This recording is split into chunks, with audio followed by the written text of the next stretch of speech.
Revisemos lo que pasó en el día de ayer. A propósito siempre del Palacio de la Moneda, porque en el mismo lugar, ayer 11 de septiembre se realizó lo que fue el acto conmemorativo, o el acto central más bien, de varias conmemoraciones que se realizaron en el marco de los 50 años del golpe militar. Ayer el presidente Gabriel Boric contó con la presencia de varios de sus invitados internacionales, algunos se bajaron a última hora, pero estuvieron ahí. Él encabezó la conmemoración de estos 50 años del golpe, condenó la violencia y los atropellos a los derechos humanos durante la dictadura cívico-militar. La realización de las distintas actividades, su organización y financiamiento fueron cuestionados por la oposición. Daniela Ruiz Tagle, muy buenos días. Hola, Daniela. ¿Cómo están ustedes? Muy buenos días. Y no solo por la oposición, algunos aspectos de esta conmemoración también fueron cuestionados en la interna en el oficialismo. Pero vamos a repasar lo que fue la jornada de ayer. Temprano por la mañana comenzó el día con una fuerte lluvia que se dejaba caer en la capital y en el Palacio de la Moneda, lugar que ya estaba dispuesto para la realización de esta conmemoración de los 50 años del golpe de Estado. La actividad va sí o sí, señalaban desde su organización, más allá de algunos ajustes menores, se desarrolló sin problemas, pero hay quienes reconocen en la interna que la organización no fue buena, principalmente con la recepción de autoridades y ex autoridades extranjeras en el Ejecutivo. Han realizado públicamente un balance positivo de todas formas, al menos es lo que dicen. ¿Por qué? Porque la ministra de las Culturas, Carolina Redondo, no ha hablado hasta el momento, no ha realizado su balance. Todo comenzó con la llegada de invitados especiales y autoridades extranjeras que hacían su ingreso por el Patio de los Naranjos, acá en el Palacio de Gobierno, y eran conducidos hasta el salón Mont Varas, en donde se realizó un desayuno que se ofrece por parte del presidente Gabriel Boric, quien abrió la carpeta que contenía el compromiso de Santiago y que contó con la firma de representantes de otros países. Por ejemplo, quienes suscriben este compromiso por la democracia: el presidente de Brasil, Luis Ignacio Lula da Silva, el presidente de Ecuador, de España, Irlanda, el presidente de República Dominicana, el presidente del Consejo Federal de Alemania, el presidente de Colombia, de México, el primer ministro de Portugal y el presidente de Chile. Y ayer se sumó también la firma de Argentina, que recordemos no estaba en las firmas que se habían enviado de manera preliminar, que se había señalado. Estos fueron los que firmaron. Finalmente sí firmó Argentina, pese a que no llegó su presidente, Alberto Fernández, por temas de agenda. Se realizó un recorrido patrimonial en el Palacio de la Moneda, luego este esperado acto en la Plaza de la Constitución. Allí el mandatario entregó un largo discurso de más de media hora. Escuchemos parte de sus declaraciones. La reconciliación, queridos compatriotas, no pasa por pretender empatar las responsabilidades entre víctimas y victimarios, sino haciendo todo lo que esté a nuestro alcance por encontrar la verdad, la justicia. Nunca más. Unas palabras que fueron relevantes del presidente Gabriel Boric es que, por ejemplo, indica que la reconciliación en Chile no se va a lograr con neutralidad. Fueron parte de los mensajes que entregó en este discurso. Y previo a las palabras del mandatario habló la senadora Isabel Allende, hija del expresidente Salvador Allende. En su alocución, cerca de 15 minutos más breve que la del jefe de Estado, lamentó que la derecha haya intentado durante esta conmemoración invertir, dice ella, las responsabilidades del golpe. Pasemos a escuchar las palabras de la senadora Isabel Allende. El golpe de Estado fue un crimen y no hay contexto, ideología política, contingencia o razones que legitimen el despojo de la voluntad popular y de la dignidad humana, del horror. Entiendo que puede haber muchas interpretaciones de lo que significó la unidad popular, pero nunca más un golpe de Estado debiera ser el consenso. Claro, debiera ser el consenso por parte del mundo político, dice la senadora Isabel Allende el día de ayer en su discurso. La jornada estuvo marcada por distintas actividades, se extendieron hasta la tarde del día de ayer acá en el Palacio de la Moneda, pero ¿cómo se organizó esta conmemoración más allá de lo político, sino que desde el punto de vista técnico? Se firmó un contrato vía trato directo por 640 millones de pesos, incluso un poco más, a 4 días del 11 de septiembre. Esto fue cuestionado por parte de algunos parlamentarios, porque dicen que acá ya a estas alturas no corresponde avanzar hacia el trato directo y menos a tan pocos días de que se realice el acto de conmemoración. El diputado del PDG, Rubén Oyarzo, adelantó que enviará un oficio a la presidencia para conocer antecedentes de este trámite. Al respecto también se refirió el jefe de la bancada de Renovación Nacional, Frank Sauerbaum. Creemos que una ceremonia, una conmemoración así, que se sabía de hace tiempo, se debería haber licitado para bajar los costos del Estado. Este acto de la moneda, 600 millones de pesos, para poder seguir acrecentando la división entre los chilenos. A mí me parece un tremendo despropósito. El gobierno no estuvo nunca a la altura. Se ha indicado que el gobierno no estuvo a la altura, esto fue criticado por la oposición. El presidente del Consejo para la Transparencia, Francisco Leturia, fue crítico con esto y cuestionó la vía del trato directo. ¿Cómo lo hacemos ahora para clarificar por qué se eligió a esta productora y no a otra? ¿Cómo acreditamos que los más de 600 millones de pesos pagados por la ceremonia, que no son poca plata, estaban justificados y eran un precio justo? ¿Qué podemos decir también de la ceremonia de Navidad? Con la misma productora que costó varios cientos de millones de pesos, también uno se pregunta, ¿no pudieron planificarlo con un poquito más de tiempo para poder hacer una licitación y así dar más garantías a la ciudadanía? Pero lo cierto es que desde el Ejecutivo han señalado que no hay una falta a la normativa, más allá de que ya está cuestionado este concepto y este trámite que es el trato directo. El ministro de la SECPRES, en breves declaraciones, ministro Álvaro Elizalde, se refirió al respecto. Todas las decisiones se han desarrollado en el marco de la ley, de hecho, con toma de razón de la Contraloría. A ver, son distintos los puntos que se han tocado en el mundo político en la interna. Por ejemplo, el balance que hacen incluso desde el oficialismo es que faltó algo en esta conmemoración. Por ejemplo, se ha criticado la forma en que se llevó a cabo la estrategia policial. Lo escuchábamos anteriormente en esta edición de Radiograma. ¿Cómo es que Carabineros o cómo es que personal policial permitió que estas personas encapuchadas pudieran empañar lo que fue la romería, por ejemplo? Se ha señalado por parte del Partido Comunista que ese punto se cuestiona precisamente porque dicen no se permitió a las familias con niños, por ejemplo, poder participar de esta romería o participar de las distintas manifestaciones en esta conmemoración de manera pacífica o de manera tranquila. Y otro de los puntos, por ejemplo, es el tema de Cuba, que algunos parlamentarios han planteado.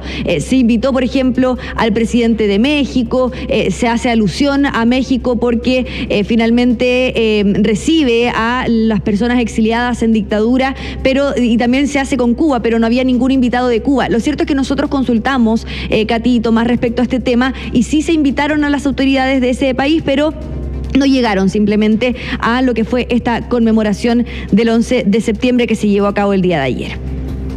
Mira, algunas cosas, desordenadamente. A ver, con respecto al trato directo y a la productora, ¿cuál es el trato? ¿Por qué se establece un sistema de trato directo como excepción a la licitación? Es una excepción cuando justamente porque hay algo urgente se necesita el trato directo, por la urgencia. Pero aquí no hay urgencia. Hace 50 años que se sabía que se iba a producir este acto, ¿no? 50 años, digámoslo sin ironía, desde que asumió este gobierno que se sabía que esto iba a existir, desde que tenían las facultades.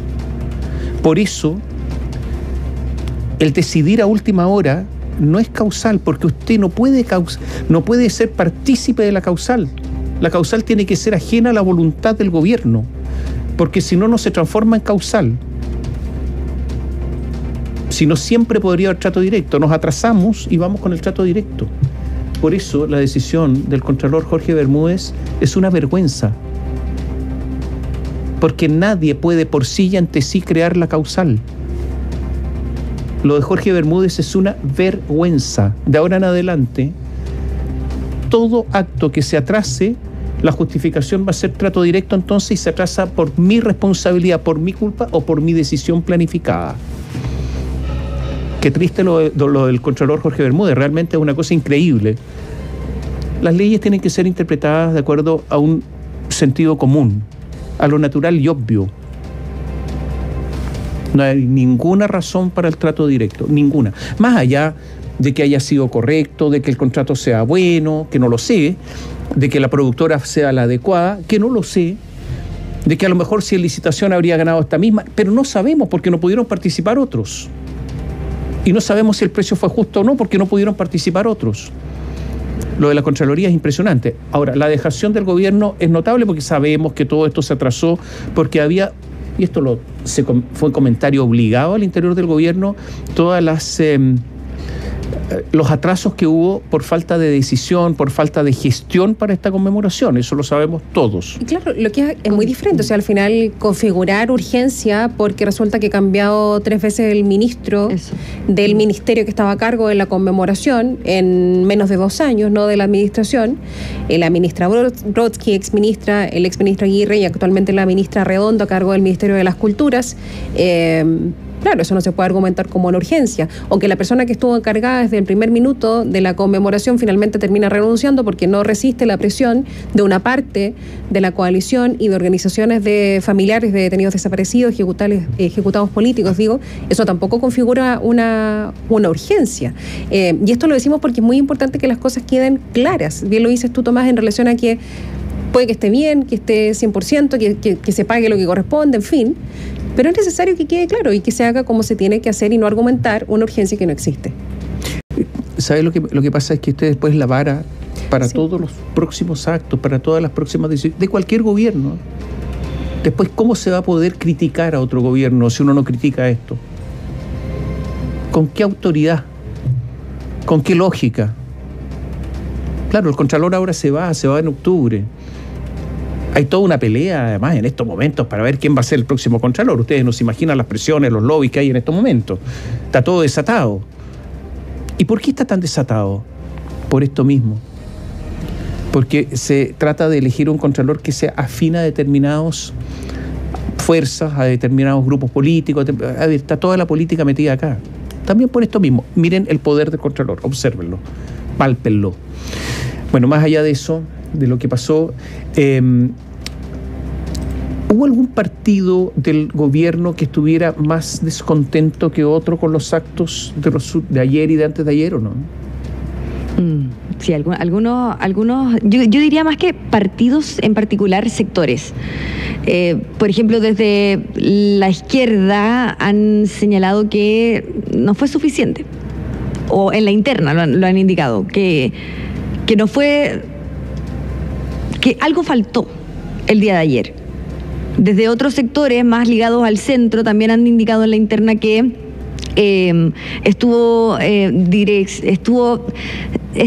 por ejemplo, que solamente estuvo en dirección a una sola parte de la población, que estuvo sesgado también.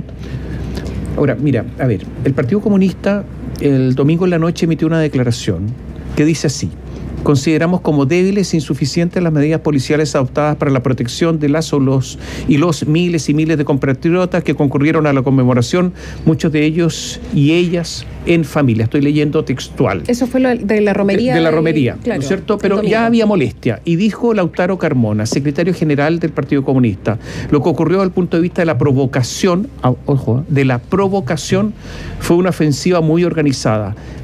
Los carabineros no distinguieron nada y tenían por propósito alterar. No hubo un acto como se debió haber sido a 50 años del golpe. María Candelaria Acevedo, diputada comunista: el actuar de carabineros siempre ha sido una preocupación. Por eso he planteado más de una ocasión que se necesita modernizar la institución desde la escuela, de la malla curricular, en donde el tema de los derechos humanos esté presente en toda formación. Hubo molestia con carabineros y los acusaron derechamente. Ana María Gasmuri, Acción Humanista: estamos siendo reprimidos, hay gas pimienta, hay lacrimógenas. Se supone que es una marcha autorizada y hemos sido reprimidos desde el principio. La verdad es que esto es indignante. O sea, hubo molestia y resulta que Carabineros lo manda ¿a quién? El gobierno, pues si no lo manda a otro. Hubo un diputado que es Matías Ramírez del Partido Comunista, dice: me llamó profundamente la atención la ausencia de los comandantes de las distintas ramas de las Fuerzas Armadas. Sin duda, en un acto de conmemoración hubiese sido importante un gesto en orden a entender que son organismos no deliberantes y que todas aquellas frases que se han lanzado respecto al nunca más hubiesen sido plasmadas en esta conmemoración. Había alguna molestia. Ahora, yo quiero decir que en cuanto a las Fuerzas Armadas, hubo un error acá. porque resulta que pidieron que las invitaciones las hiciera la Cancillería en forma automática mandó las invitaciones y por error, porque se había previsto que no se hiciera así, se invitó a los comandantes en jefe de las Fuerzas Armadas. Fue un error. Resulta que el presidente Boric habló con cada uno de los comandantes en jefe de las Fuerzas Armadas para explicarles que había sido un error, ellos no querían ir, y acordaron que no asistieran porque era un acto netamente político y justamente para que las Fuerzas Armadas no estuvieran en un acto político. O sea, hubo un acuerdo con el gobierno. La inasistencia, la ausencia estaba acordada. Entonces, este diputado del PC que habla, en realidad, el diputado Acevedo, no tenía idea, digamos, de lo que había pasado al interior del gobierno. Ahora, ahí el punto lo marca el general director de Carabineros, que sí asistió. Es que depende de Interior. Sí, pero... Entonces, claro, sí, pero también había un punto respecto de las invitaciones a las Fuerzas Armadas porque así quisieron en algún minuto de parte del Ejecutivo que participaran. Yo he mencionado también que cuando se lanzó el plan de búsqueda también se les había invitado y esa vez el presidente dijo que no habían asistido, en fin, etcétera. Son señales finalmente, de eso se trata. Ahora, para ir al discurso en sí, me gustaría destacar, o al acto en sí, me gustaría destacar 2 puntos. Uno, hay un momento, Dani, dos momentos en realidad, en que el presidente se refiere al documento firmado por los expresidentes y menciona al expresidente Sebastián Piñera y comienzan pifias y gritos de parte de personas que estaban ahí presentes. Que uno entiende que era por eso que no quisieron ir, por ejemplo, personas de la oposición, porque básicamente los iban a pifiar y a gritar en su contra, en fin.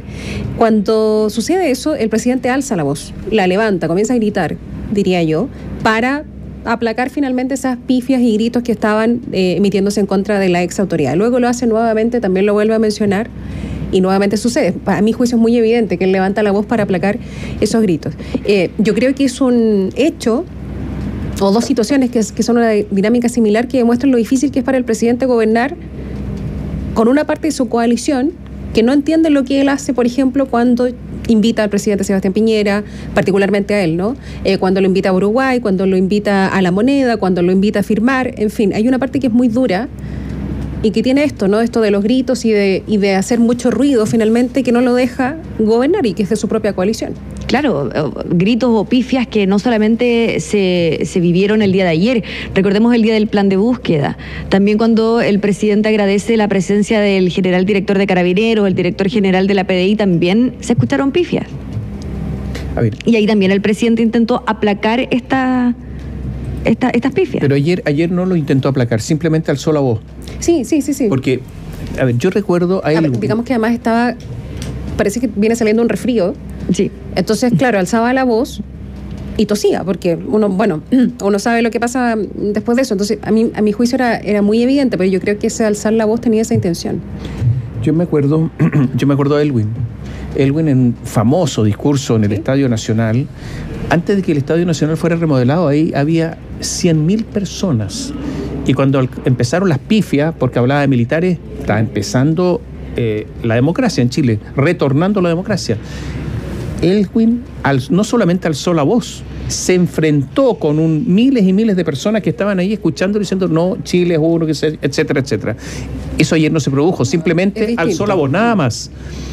Lo de Elwin muy distinto a lo de Boric en el día de ayer. En todo caso, yo diría que ¿podrían haber ido los dirigentes de la oposición? Es una pregunta, porque era el gran tema de los últimos días. ¿Podrían haber estado ahí? O sea, si el propio presidente tuvo problemas en su momento, no entiende que no, que fue lo que... ¿Habría ambiente para que estuviesen? A lo que ellos temieron finalmente y por lo que no fueron. O sea, lo que ellos decían era que se iban a sentir incómodos en momentos en que se aludiera, por ejemplo, a ellos mismos, no sé, con la gente que estaba ahí pifiando. Ahora uno les podría preguntar qué podrían haber hecho ellos para que no los anden pifiando ni diciéndole cosas en la calle. 2. La senadora Isabel Allende habló de revisionismo histórico. Es interesante eso, porque lo hemos comentado en otras oportunidades aquí en Radiograma, de que posiblemente el gobierno haya tenido un efecto no deseado de todo lo ocurrido y es que se empieza a revisar con detalle el gobierno de Salvador Allende, que posiblemente antes no se había hecho, salvo la academia, algunos historiadores, obviamente que sí, o personas interesadas, pero en forma más masiva, porque al final se estimaba que las violaciones a los derechos humanos, y se estima, no se estimaba, se estima, fueron tan graves que al final no se estudiaba tanto el gobierno de Allende porque todo lo otro simplemente opacó el resto, las gravísimas violaciones a los derechos humanos. Pero, ¿qué ocurrió ahora? Sí se empezó a estudiar el gobierno de Salvador Allende, incluso con algún afán crítico o con algunas conclusiones críticas. ¿Y qué dice ayer Isabel Allende? Critica el revisionismo histórico, justamente reconociendo ese efecto no deseado que se ha producido con ocasión de estos 50 años. Y en esa parte sí que hay una pequeña, grande, usted la calificará derrota del gobierno. Pero también es esperable que pase en el cumplimiento de 50 años. El presidente lo ha dicho, porque particularmente él, gran parte de su gobierno y gran parte del país, no estábamos vivos en el momento de la Unidad Popular, ni del golpe, ni gran parte de la dictadura. Entonces también es esperable que 50 años después se pueda producir una visión más objetiva finalmente de lo que sucedió, sin tanta carga política finalmente, que es la que yo, lo he dicho varias veces, considero que es la que aleja a la gente de ese hito y la polariza finalmente, o estás acá o estás allá. Ahora, de todas formas, mi opinión es que ese punto, el del discurso de la senadora Isabel Allende, que tuvo ahí un pequeño chascarro al comenzar porque la iban a presentar, pero resulta que después no, y la presentaron finalmente después del minuto de silencio, que me pareció sí muy acertado. Creo que ese discurso es el punto más fuerte, más allá que el del presidente incluso, porque se emocionó muchísimo. Además, ella no es una persona que regularmente manifieste sus emociones, muy controlada. A mí, por lo menos, eso me llamó mucho la atención. Quisiera, además, ese discurso que describiera lo que pasó ese día, lo que ella vivió, que fue la última persona que entró a la moneda, en fin, etcétera. Me pareció que ese es un punto muy destacable de la ceremonia de ayer. Ahora, ayer ella también, un agregado, ¿sí? Reivindicó absolutamente el gobierno de su padre. Bueno.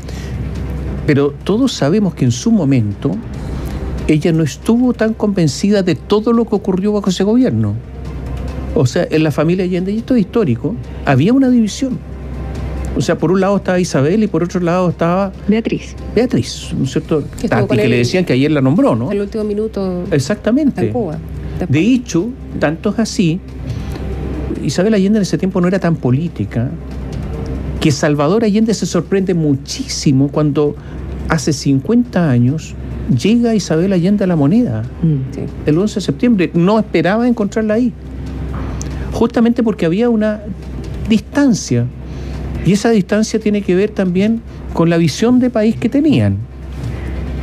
Mientras Beatriz, lo hemos dicho varias veces, se fue a Cuba, mientras Laura Allende, la hermana de Salvador Allende, se fue a Cuba, Isabel México y Tencha, la esposa de Salvador Allende, se fueron a México. ¿Por qué? Bueno, por esto mismo. Quiero recordar algo más. Alguna vez, ya en democracia, Fidel Castro vino a Chile. Pocos se acuerdan de esa visita. Y en algún momento hubo una situación muy incómoda. Porque en una ceremonia estaba Tencha Allende, Hortensia Bussi de Allende, digamos. Estaba allí e increpó, desafió, y como le decían, al comandante Castro por las libertades en Cuba. Y eso produjo escozor, cierta incomodidad en el Partido Socialista. O sea, ella manifestó estas diferencias ya siendo una persona con años, una persona grande, con muchos años, tuvo este acto de muchísima valentía y de autoafirmación.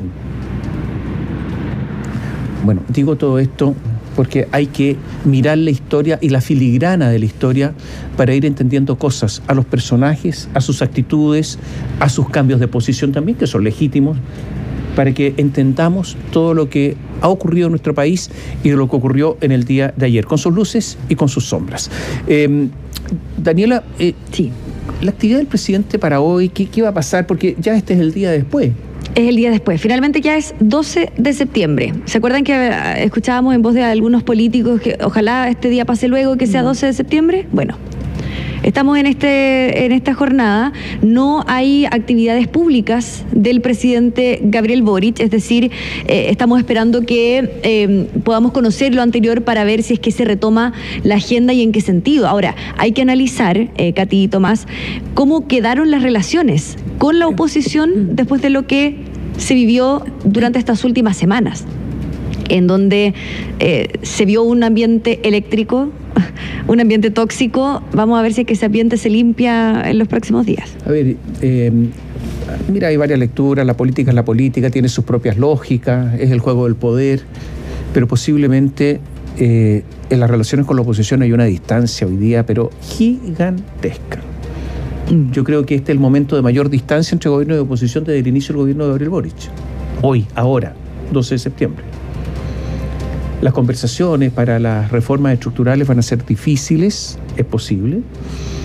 Y algunos dicen que el discurso del presidente de la República y la decisión que tomó, que es legítima, por lo demás, es simplemente una decisión basada en que dio por terminadas las conversaciones con la oposición, que dio por terminadas las reformas estructurales, que finalmente viene un gobierno de administración y que este es un discurso preparatorio para un eventual retorno al poder después de un eventual gobierno de derecha en el próximo periodo.